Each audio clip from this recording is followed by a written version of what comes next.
Donc, voici un problème sur le calcul de la concentration en grammes par litre.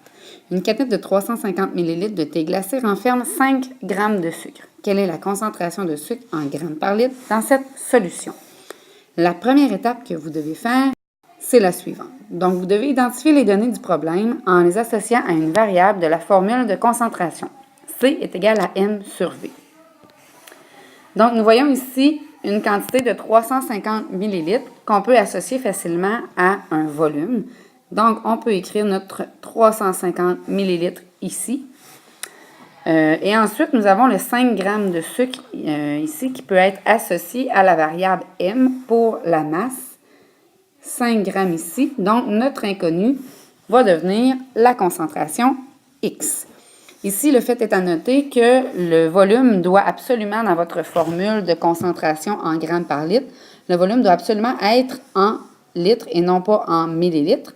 Donc, nous allons transformer ici nos millilitres en les divisant par 1000 pour obtenir 0,35 litres.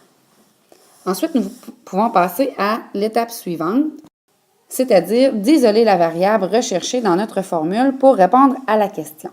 Donc, si on se rappelle la question ici, c'était de trouver la concentration en grammes par litre. Donc, la concentration ici, c'est notre X, et dans notre formule, C est égal à M sur V. Notre concentration ici, elle est déjà isolée, donc le travail est déjà fait pour nous. Ensuite, ce que vous devez faire, c'est que vous devez remplacer les données de votre problème dans la formule.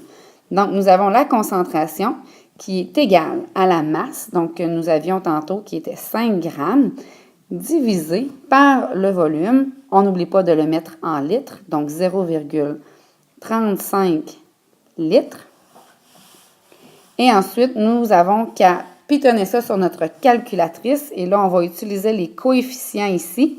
Donc, 5 divisé par 0,35, ce qui nous donne 14,2857 grammes par litre.